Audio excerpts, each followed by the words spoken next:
Of course, it's been 2 solid weeks or even more of basking in the euphoria of the 89th birthday celebration of our Chairman Emeritus, His Excellency Sir Chief Dr. Gabriel Osawa Ibinedion, CFR, the Isama of Benin Kingdom. And it's our prayers that you continue to live long and impact humanity with the investments of your personality. That's certainly one man who has an unparalleled, unequal impact globally.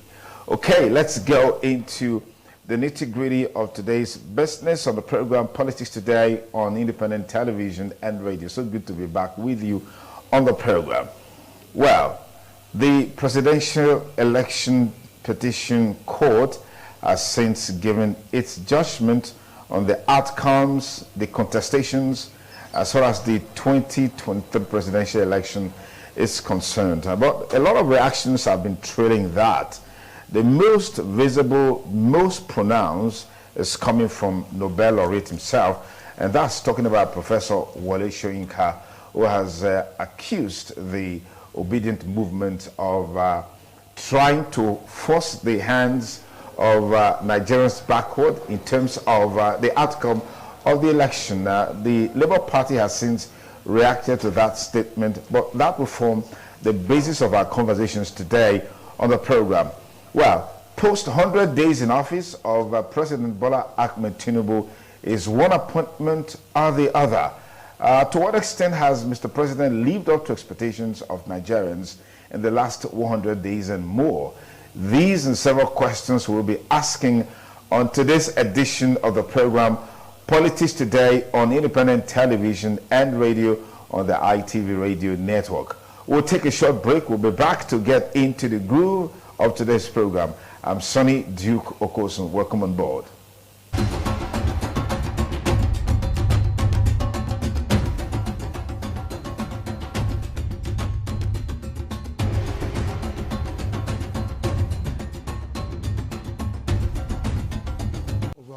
Thanks again for rejoining us on the program Politics Today on independent television and radio. And joining us for today's program with me in the live studio here, I'd like to thank very especially a chieftain of the APC and a grassroots politician, a barrister at law, Barrister Gentleman Amego. Thank you for joining us on the program. Thank you for having me, Duke.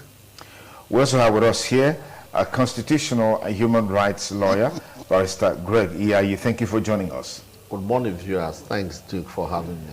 We're glad to have Sir Kesley Omerabo, National President of Human Rights Defenders Association, joining us via Zoom from Warri in Delta State. Barrister Omerabo, thank you for joining us as well. Thank you so much. Hello, viewers. Okay, so let's get our conversation started right here and right away. The Presidential Elections Petitions Court has since given its judgment on the outcome of the 2023 election, particularly with the contestations that came from the PDP and the Labour Party, and I think the APM as well. Reactions have been trailing this. I've heard some lawyers who say, well, the judgment given by the court is one of the most sound of such a judgment in recent times. Some have also said that the court relied too much on technicalities. As a matter of fact, they went searching for some of those technicalities to water down some of the points that were raised by way of contestations for and against the winner of the election. Let me get started with Barrister Gentleman Amego. Give us your take on some of these views that have come forth as far as the Presidential Election Petitions Court judgment is concerned. Well, thank you, Duke. The first thing that I join you to congratulate the Isama of Benin for his 89th birthday. It was very fabulous. You and I were there from the beginning to the end of the ceremony. Ceremony is even still not over. No, it's not over. People are still pouring in. That's to tell you who that man is. Yes. I congratulate him from the bottom of my heart. And of course, you know the recent discovery now, recent that they have said is that Esama is now the second richest man in Nigeria after Dangote. Oh, we congratulate him. But what is spectacular about his life is that he loves giving. He loves giving out every time. Not other rich people do not. Other rich people lock their doors, lock their gates. Nobody sees them. No access to them. No access, but there is about 24 hours. It's open to every Dick, Tom, and Harry. Everybody. Yeah. There is no say, oh, you are too small to come here. You are a medium guy. Look, everybody. There's food in his house. There's food in the round house. There's food everywhere. You can't go to his house and say you can't find food. So that's we congratulate you, Baba. May God give you very many, many more years ahead. Amen. Now, coming to your question, the only way you can understand somebody is what he tells you, what he speaks to you. You cannot imagine what he has to tell you, but he has not told you. What a man says, how do you get the news? The news we hear is either through the radio, the television. You don't rely on a hearsay. If the television brings up you, it's probably correct. They must have made their investigation. First and foremost, I want to thank the judges that delivered that judgment. It was for 12 hours. To sit down and deliver judgment for 12 hours is not a joke. Many people said, oh, the Yoruba people, it is, they told them to sleep. Nobody told anybody to sleep. It is because the place was fully air conditioned. You can't sit down for 12 hours without sleeping, especially when the lawyers who are no young boys. The judgment was so detailed that you don't even know what to do. I listened from the beginning to the end, even I dozed off at the time myself. You see, in judgment of any matter, those who allege, those who aver must prove. It's not an equation where you come to and you say, oh, they said so. Who are the they? Bring them and let the they say what they saw. From what the judges said, it was based on what they were told. There could have been other reasons, but they didn't show it to the court. Take, for example, it's a trite law, a law to say, oh, somebody has to be disqualified because he had previously been nominated. They ought to know, although it's either way that before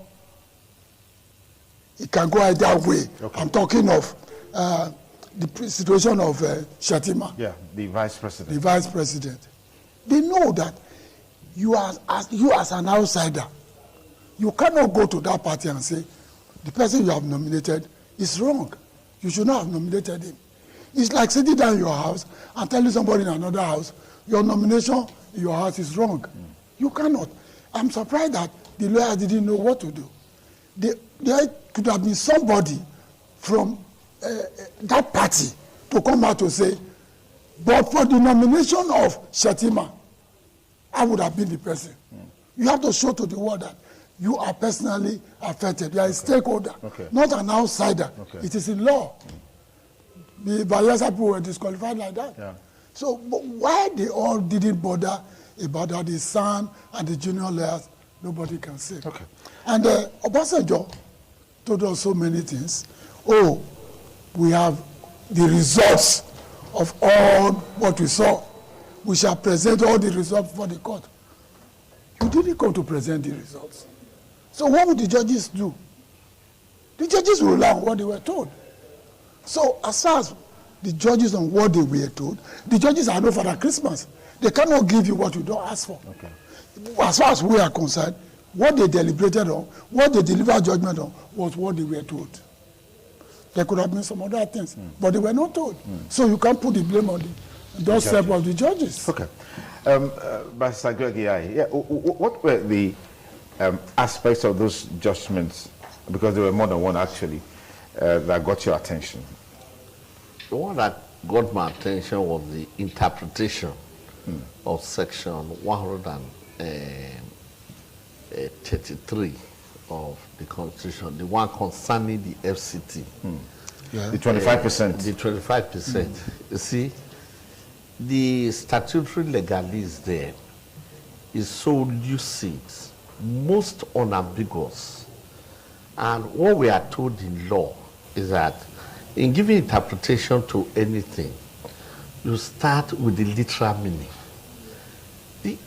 It's very clear there, they said 25% of the votes in 2/3 of the states and FCT Abuja.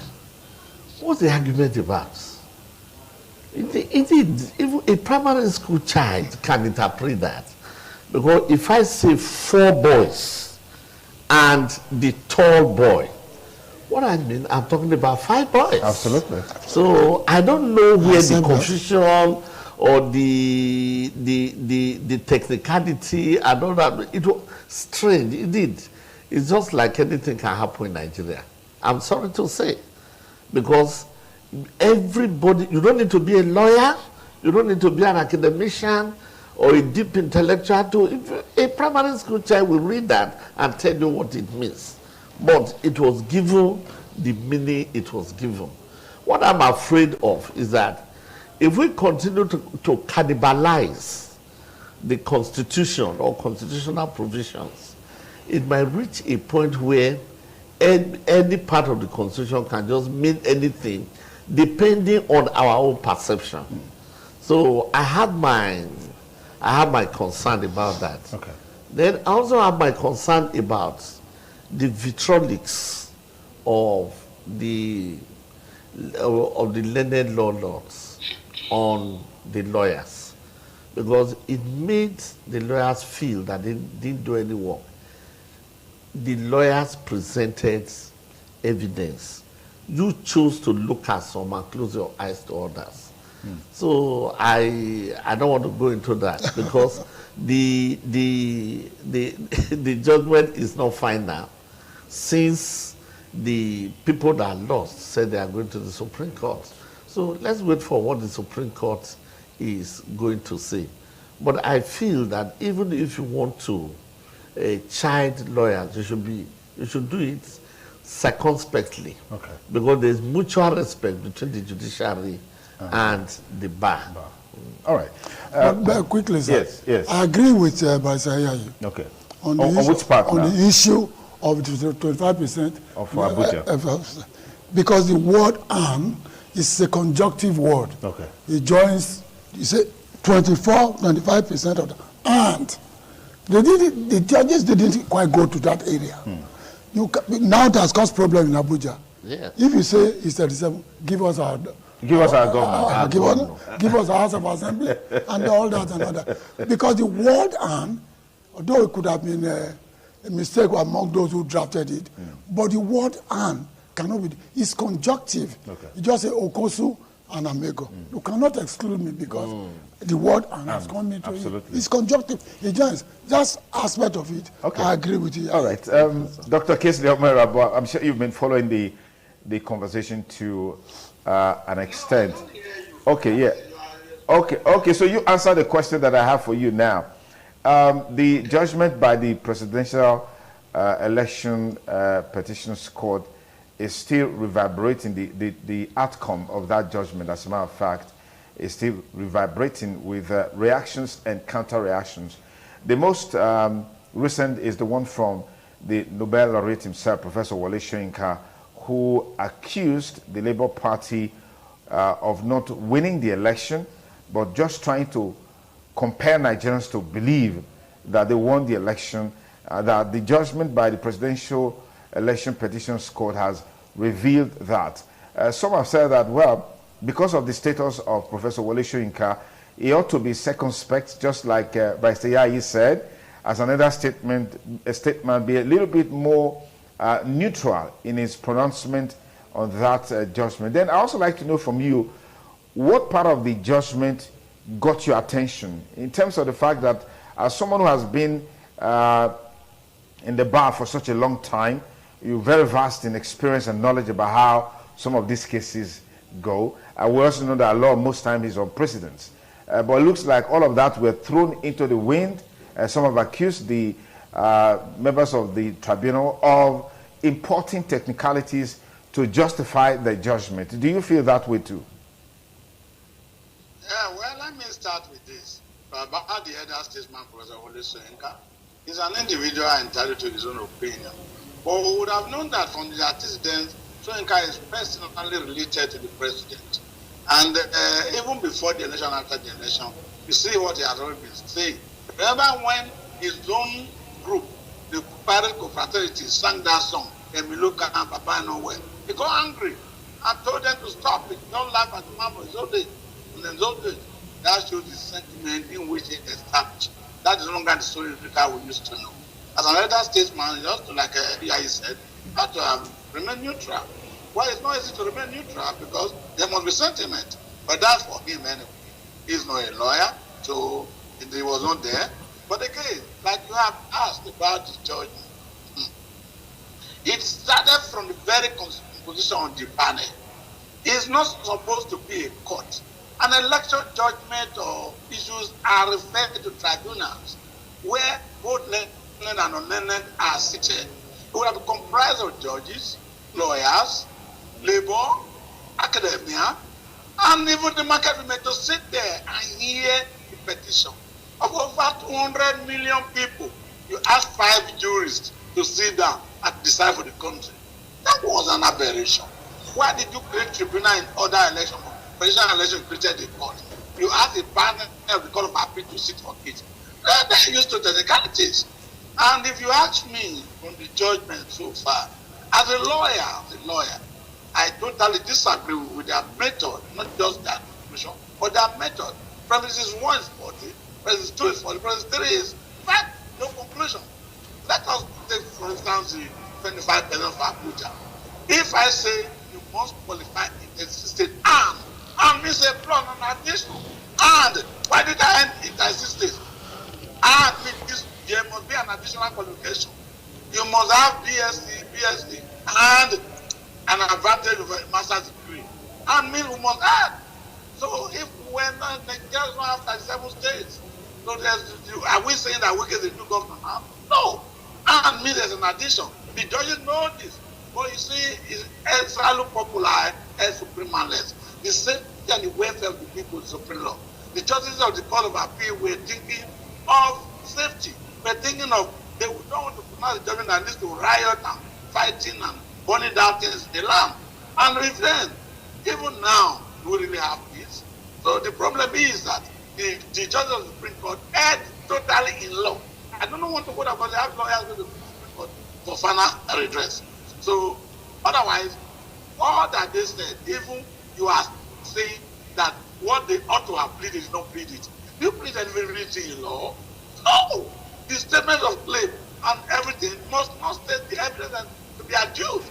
How can you say they did not mention the polling booth in which they were irregularities? If we were to mention the polling booth in the country and were to file that, we'll file back to records. Where will we look at it? This has to be adduced in evidence. How can you now say that we did not prove this? Look, I'm an APC man. I'm contesting to be governor of a district under APC. But it doesn't become my patriotic reason. I'm a lawyer, fellow. I don't care.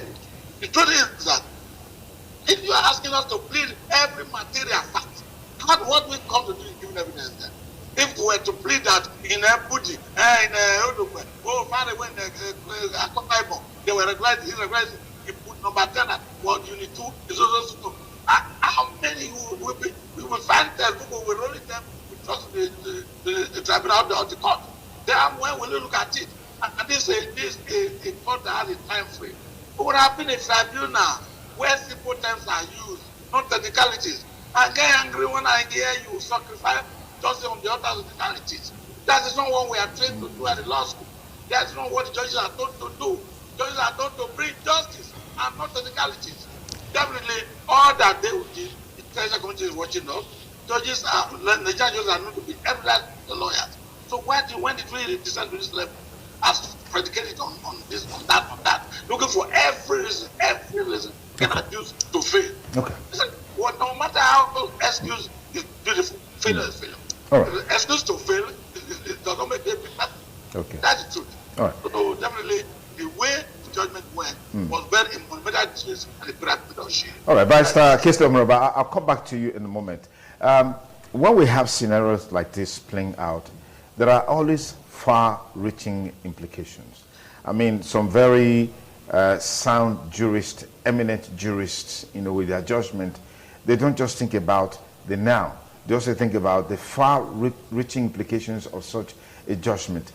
Is that playing out here, Barrister Gentleman Amego, the implications of this judgment?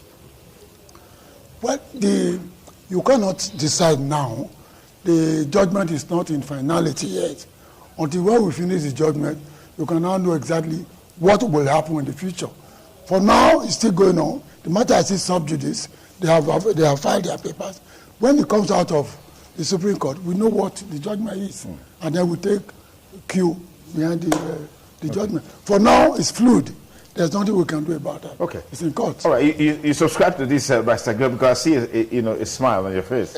Well, I agree that the judgment is not final, since the other contestants have said they are going to appeal.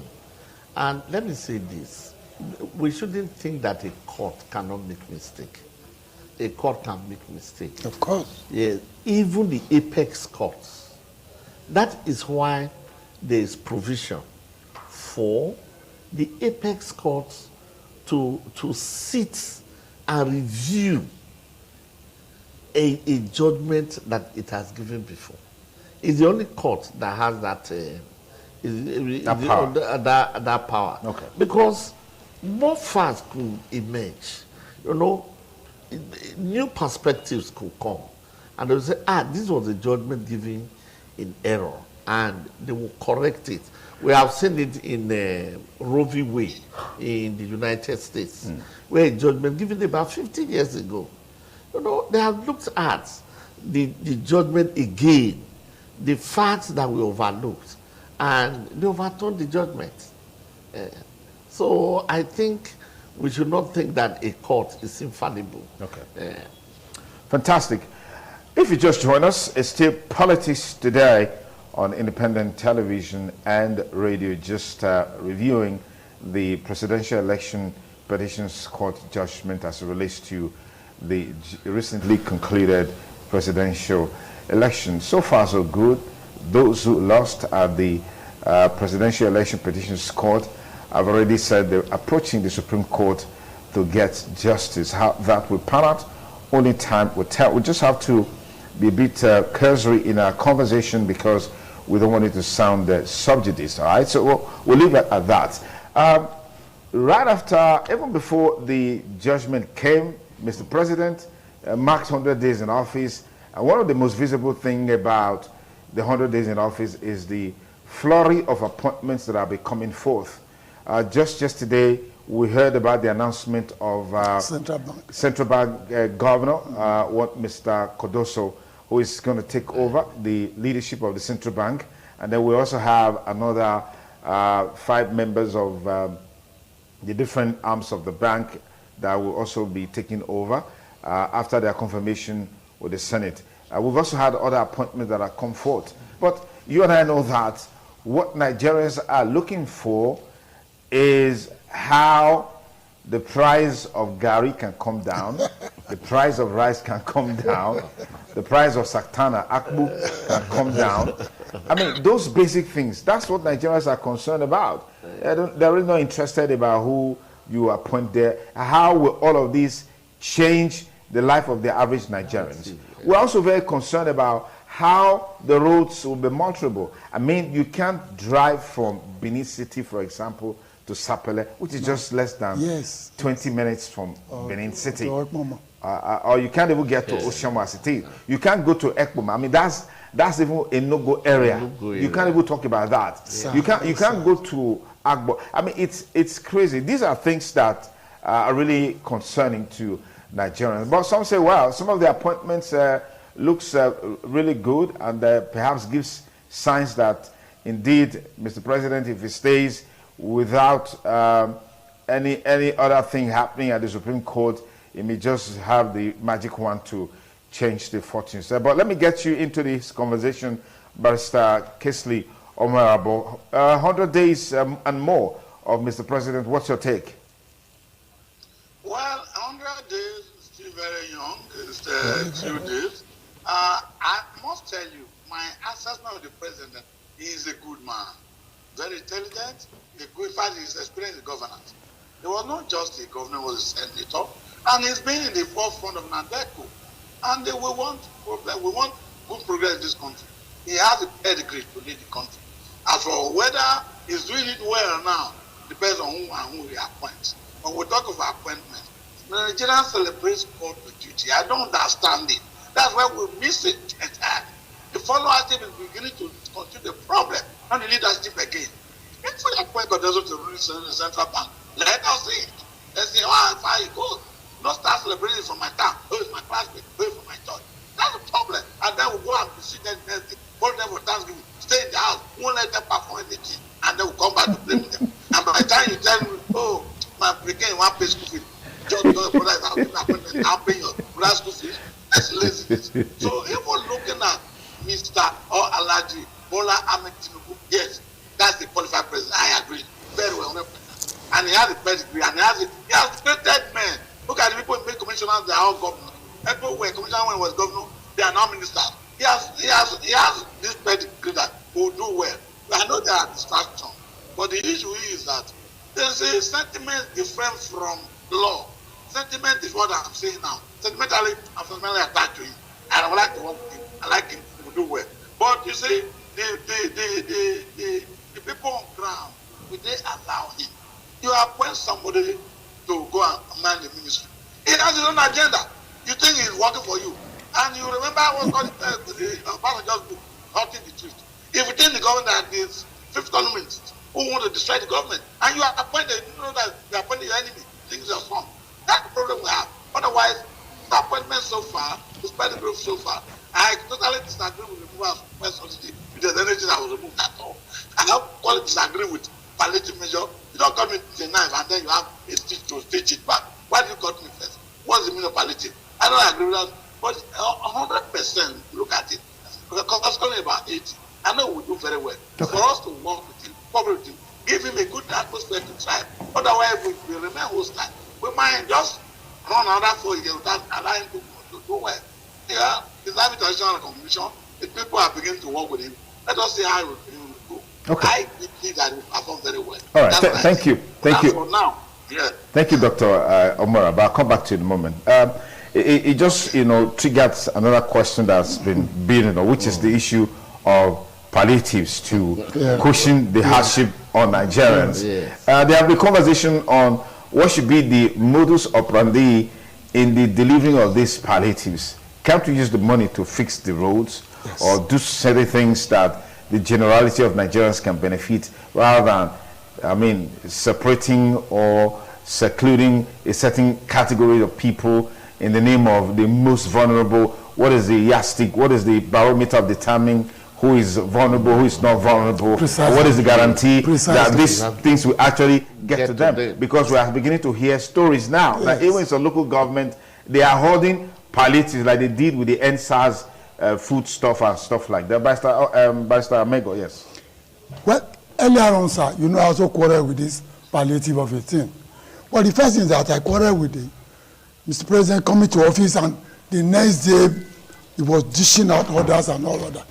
Oshomole succeeded in Edo State because when he was elected a governor, he said, please give me some time.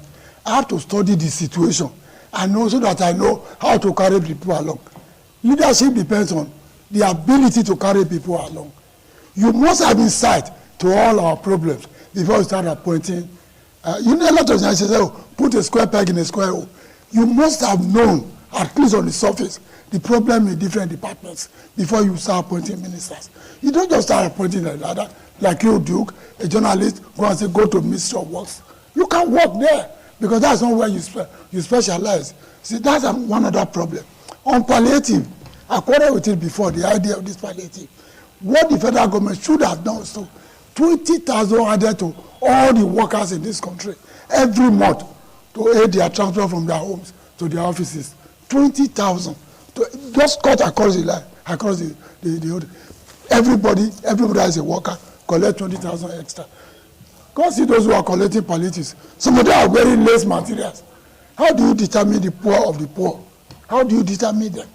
So I don't know why this is what they want to do, because he hasn't studied the situation enough to know exactly what we should do. Talking about appointment, like our colleague there is saying, appointments, they are just, all the people who are going with a president or governor, what they want is appointments. Nobody is caring to say whether there is life in this country. You just mentioned, you can't go to Saple, you can't go to Ekmama. Now the government has given out 41 billion. 41 billion to fix what? Where? Where do you want to fix that you are spending 41 billion? Oh, we have to look at all the roads. That means you won't spend more than 41 billion.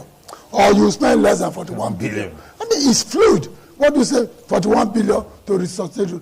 All the roads across Nigeria, one can consume more than 30 billion. In a those 30 billion will not even solve the problem of roads. Now you have given out 41 billion. Because you have not studied the situation. Because your minister has not briefed you. So it's being reactive rather than being proactive. Exactly. Your minister should go to the site, go and inspect what the situation is, and report back to the state, to the national executive. Before we take decision, these are public. Then what of all the engineers? They should go and quantify can you tell me what Akpama will cost? Can you tell me what Sapele will cost? You are giving out 41 billion. Oh, yes, that will solve the problem. It cannot. It's just because what we need most in this country now is roads. Our roads are bad. Our roads are death trap. We must work hard to resuscitate, to reconstruct our roads in this country. Okay. Security, they are doing what? Security. We are not hearing so much. Anymore, particularly in Edo State, man is doing well. The incidence of no every night has come down. So we thank him. I'm not in his party, but I know in that area, the man is performing very well. All right, let's get your take, because of all the ministers appointed so far, I'm sure one of the most vocal and visible is the Minister of FCT, the FCT Minister, Nyesom Wike. I mean, we know he has that character. That seems to be, for some people, a square peg in a square hole because of what Abuja has become with the distortion of the master plan that has been ongoing for years. He's read the right act out. There are some contracts that were fraudulently awarded with the connivance of directors and all of that. All of these things are coming forth. I mean, these are signs of better days, right? Well, we hope so, but we also hope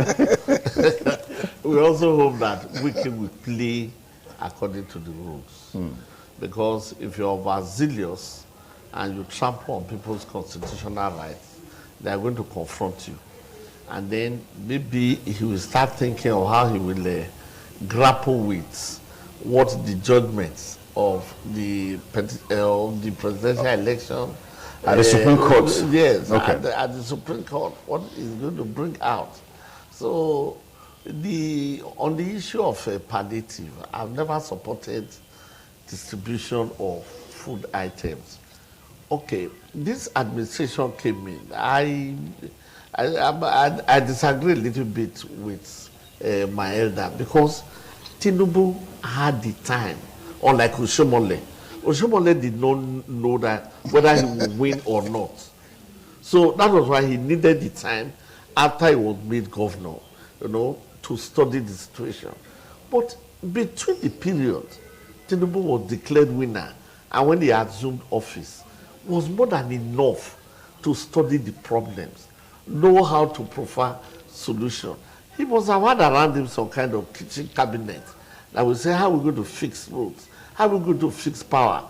We're told that national grid has collapsed, yes, twice in a week. So what is that? And then I also don't believe in all these recycled politicians, because the person in charge of power under Buhari the first time told us that he's been governor of Lagos State. Lagos State is more than some West African countries, and that any government that knows what to do within 6 months should be able to fix. the man was there, and till he left, nothing changed. There was nothing that changed. Umahi is an engineer. Let us give him the benefit of the doubt. and some other people, but most people that have been governors, senators, must they always be the one that will become ministers? Are there no other within the APC? I believe there are bright brains.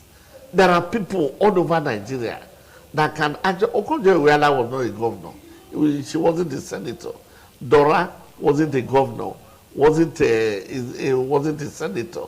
So I think we should look beyond. I know that there's the issue of compensating people for what they did for you, but we should think of the interest of Nigerians.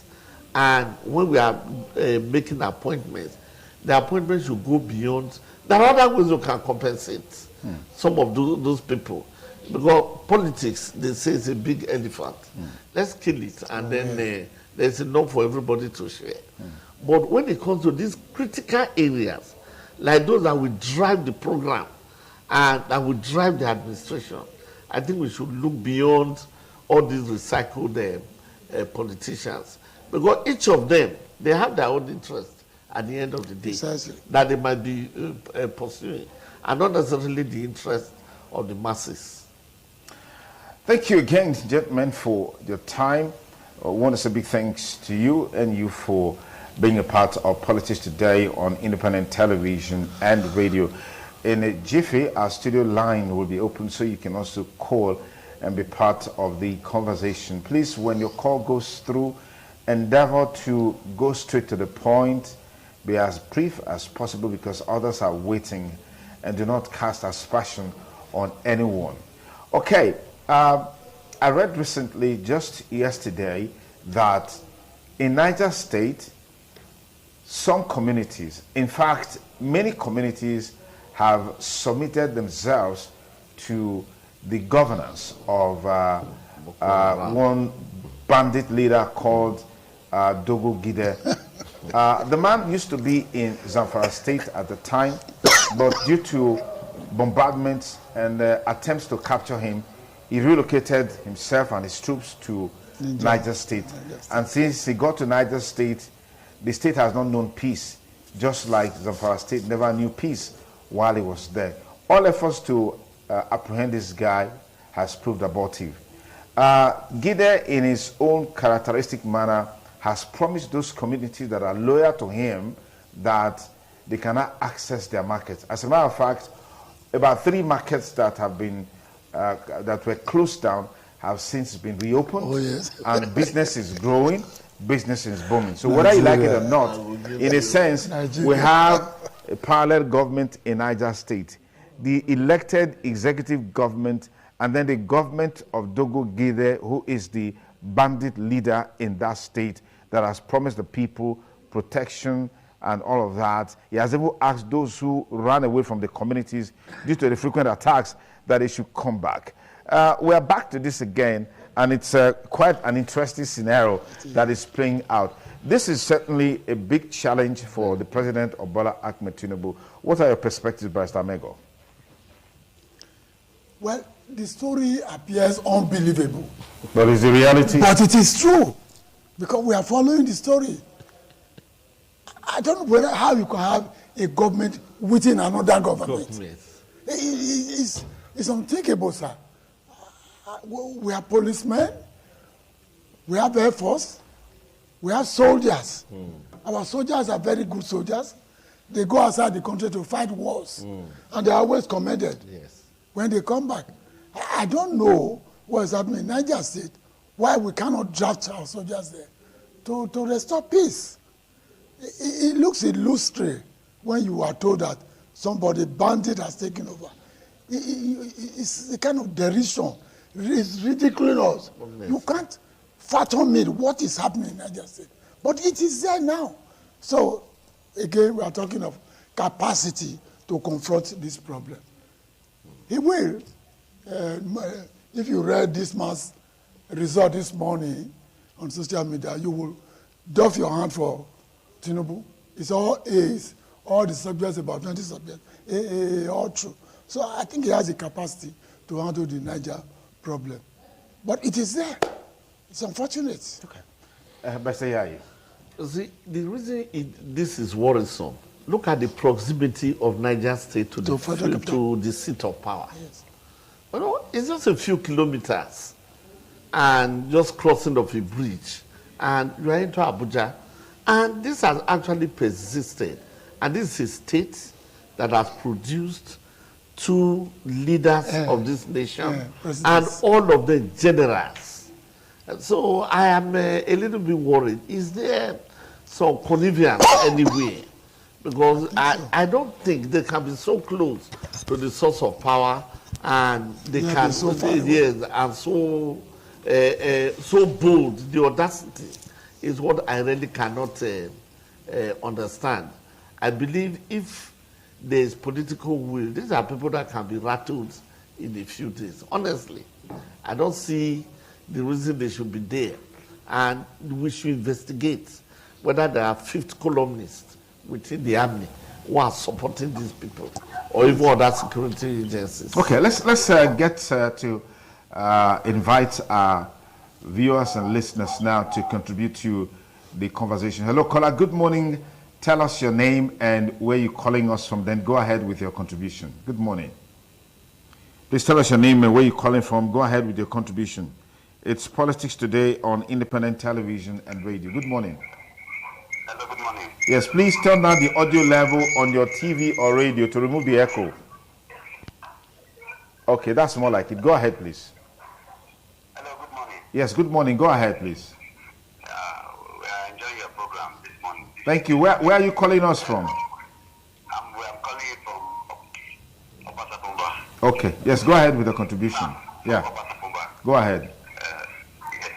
Please, I want us to take a review on our president. The government is administrating now. Yeah, it's too expensive. We don't need that. So my contribution is just that, and I advise for him. Numbers of ministers, advisors, it's too much. We don't need to spend more on government. We need to look at the improvement of its welfare infrastructure. Thank you. Thank you very much. Our first caller there. Cost of governance. Over 40 ministers that has been appointed. That's a situation that has arisen, means that you have instances where a state has more than 1 minister. That's really crazy, especially at the time. Yeah, especially at the time that things are so expensive, the cost of living is really high, and the masses and the people, they are complaining. So we've got to look at that. But it doesn't look like the politicians care, because it's all about who work must chop. And so those who work for the party, they're getting some of the juicy appointments, and for that, it's cool. They're happy. But we want them to make an impact on the country. That's what we want them to do.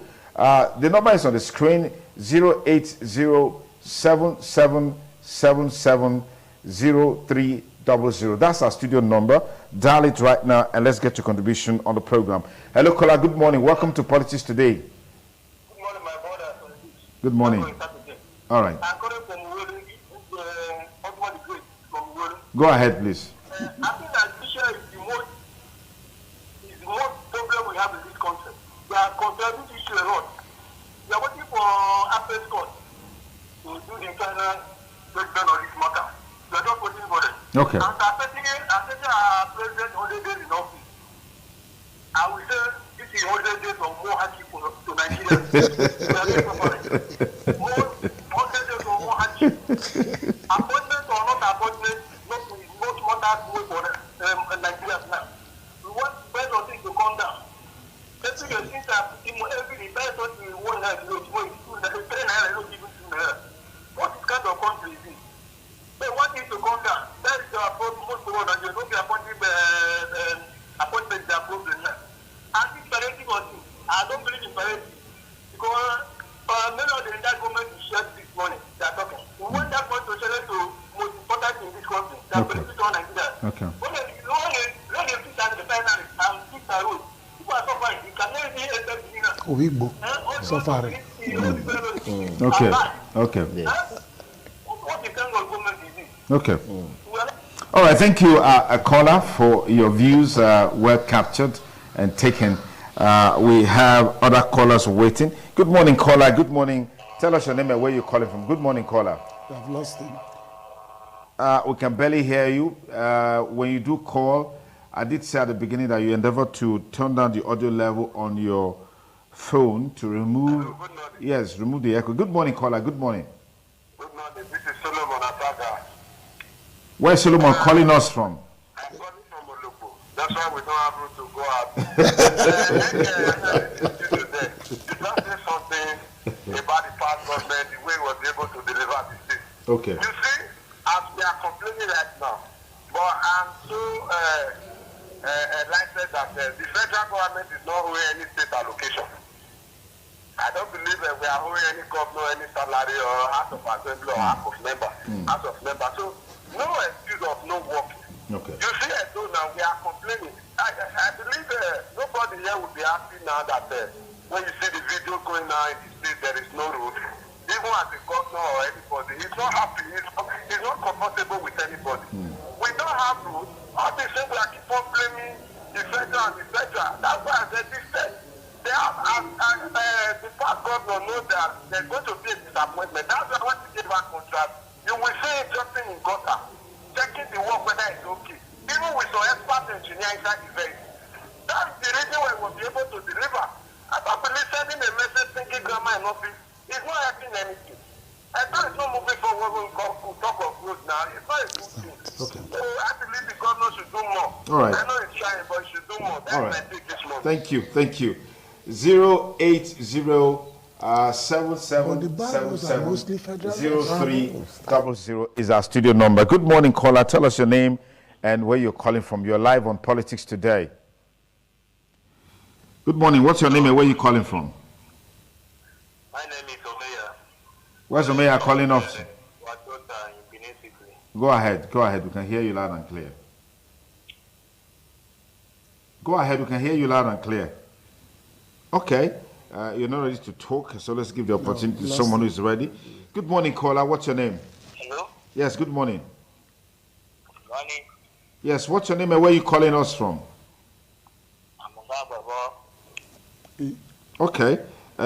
This serious business, a serious business here, and please endeavor to go straight to the point and make your contribution. Good morning, caller. What's your name?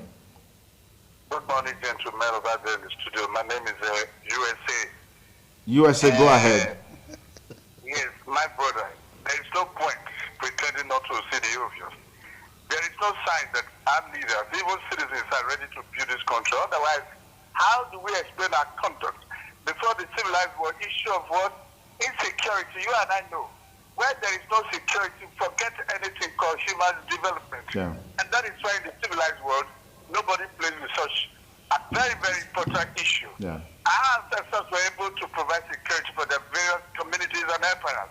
How come modern people with fighter jets, advanced school for defense, and all of that, yet we cannot secure our nation? When you have a country like this, where Nigerians getting the illusion that we will ever move forward. But when we do what is right, I can assure you, my dear, we will not only have a country that is secured, but a country that you and I can be proud of. Good morning and God bless. Thank you very much, USA. Thank you. Thank you. Very lucid with your contribution. 08077770300. Good morning, caller. You are next on the program Politics Today. Please tell us your name and where you're calling from and go ahead with your contribution. 08077770300 is our studio number. Dial it and be part of the program. Good morning, caller. Tell us your name and where you're calling from. My name is Friday. Friday, where are you calling us from? Go ahead. Go ahead. Go ahead. Okay. Please, I want to know, this current government, which budget is this government operating? Is it a formal budget? That's the budget that was passed by the formal administrator, or this one? I think this one has not, I don't think he has a budget now. So, working on the road, is it not working based on the budget, what has been budgeted for in the previous administration? Thank you. All right, thank you. It's a very beautiful question, but with obvious answers. Yeah, that's right. Yes, yes. Okay, so let's take this next call. Hello, caller. Good morning. What's your name? Hello, good morning, Sonny Dukokosu. Good morning. Welcome to the program. Yeah, well done. How are you doing? Go ahead with your contribution, please. Okay.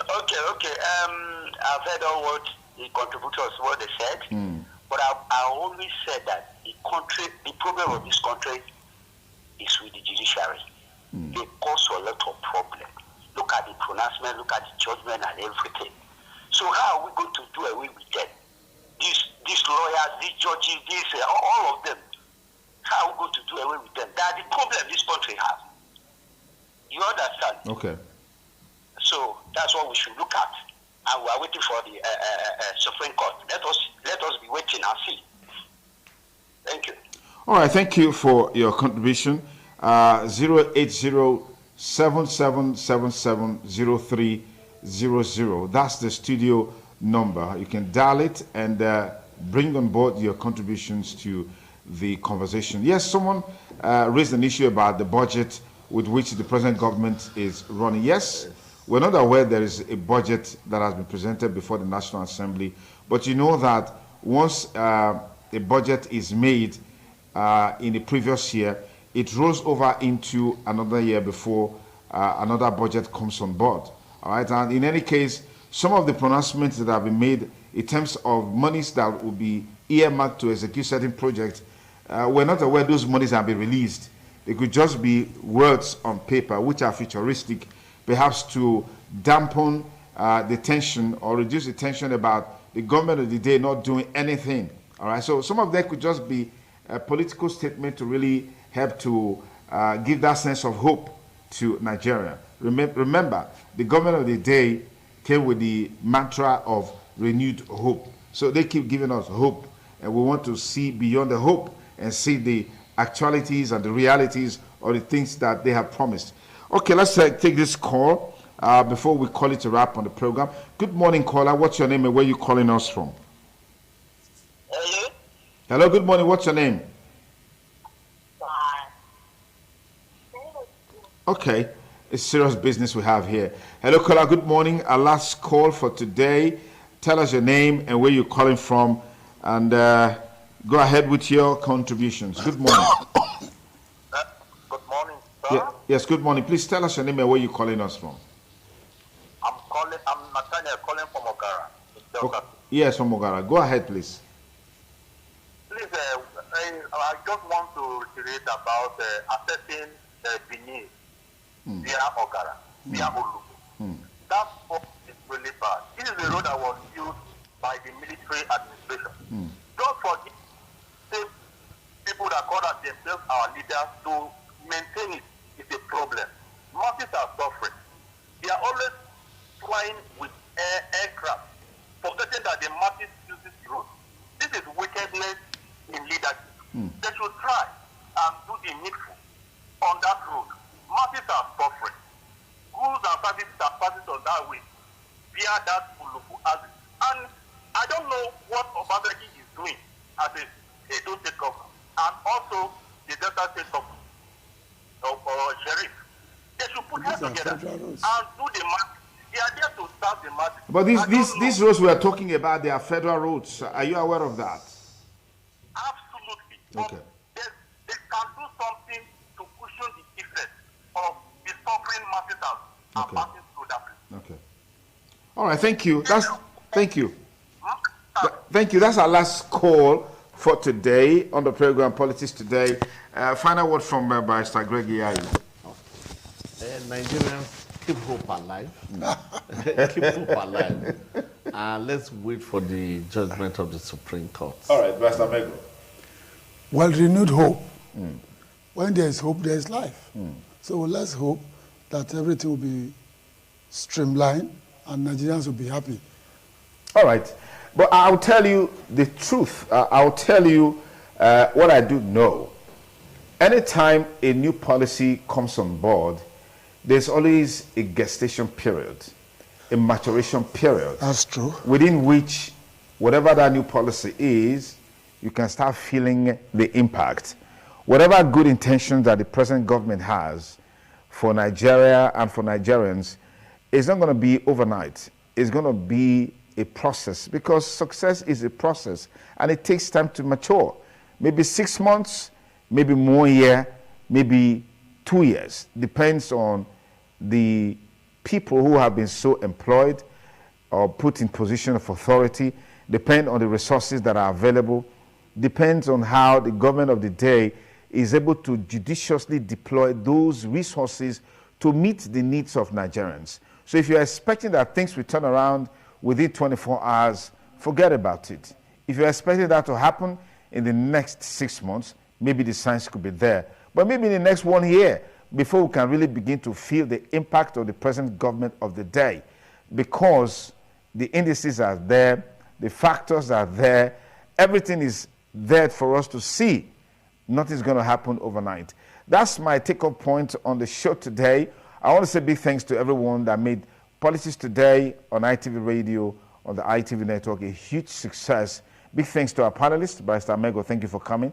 Barrister Yayi, thank you for coming. And big thanks to Dr. Kesley Rabo, who joined us via Zoom from Warri in Delta State. In time past, Dr. Kesley will just drive here. Within 30 minutes, he's in Benin. But if he tries that, he probably will get to Benin in the next 4 days. Anyway, that's our show today. Have a great weekend. Once again, happy birthday to our Chairman Emeritus, His Excellency, Sir Chief Dr. Gabriel Osawa Oigbenejan, CFR, the Isama of Benin Kingdom. Bye-bye, sir.